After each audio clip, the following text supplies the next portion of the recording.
আসলে নতুন বছরের প্ল্যানিং না, আমি ডিসেম্বর থেকেই সিনেমা শুটিংয়ে এসেছি। আর সেটারই চলমান হয়তোবা জানুয়ারিতে চলে এসেছে। তবে অনেকদিন থেকে গল্প খুঁজছিলাম এবং ভালো প্রোডাকশন, কারণ যে প্রোডাকশন আবার সাপোর্ট দিতে পারবে।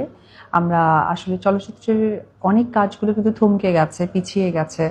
সো এটা কমিটমেন্টের জায়গা, কারণ অনেক সময় আমাদের প্রযোজকরা বলেন যে আমি এই সাপোর্ট দিব বা সিনেমার ক্ষেত্রে এই জিনিসগুলোকে আমরা প্রেজেন্ট রাখবো। আলটিমেটলি কাজ করতে গিয়ে তখন দেখা যায় যে সেটা খুবই স্বল্পতা থাকে। এরকম আসলে আমি এক দুটো সিনেমার রাজসাক্ষী হয়েছি। তো আমার কাছে যেটা হয়েছিল যে প্রপার কমিটমেন্টের জায়গাটা মনে হয়েছিল যে বেশ কিছুদিন আমি ঠিকঠাক পাচ্ছিলাম না।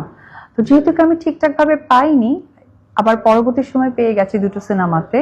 তো এই জন্যই আসলে দুটো সিনেমায় যুক্ত হওয়া, পাশাপাশি অবশ্যই আমার ফিটনেসের জায়গাটা একজন নায়িকা হিসেবে প্রেজেন্ট করার কেউ একটা প্রিপারেশন ছিল।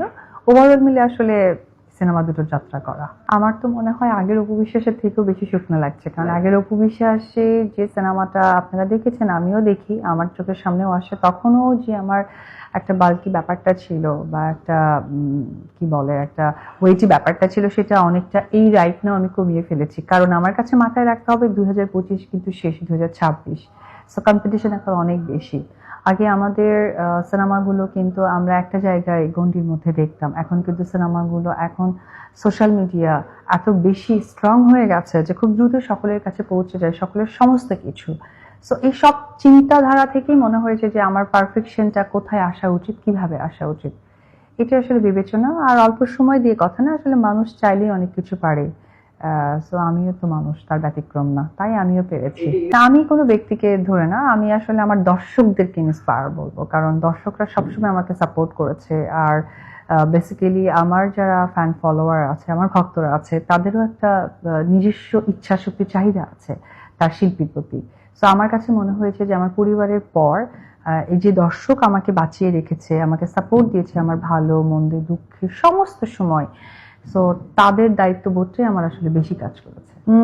আসলে অবশ্যই মানে কেমিস্ট্রি যে কথাটাই আমরা বলি বা জুটি প্রথা, এটা আসলে বাংলাদেশে না, সমস্ত দেশেই আছে। সেটা যদি আমরা বলি যে অ্যাঞ্জেলিনা জলি, ব্র্যাড পিট, তারপরে আমরা যদি শাহরুখ কাজল বলি, আমরা যদি বলি যে অমিতাভ বচ্চন, রেখা, বাংলাদেশে আমাদের সালমান ভাই, শাবনূর আপু, কবরী আপা, আমাদের রাজ্জাক আঙ্কেল, এই জুটি প্রথাটা কিন্তু আসলেই আছে এবং এটা সত্য। এটা হচ্ছে ভালো লাগার বহিঃপ্রকাশ দর্শকদের, তারাই তৈরি করেন, তারাই সৃষ্টি করেন।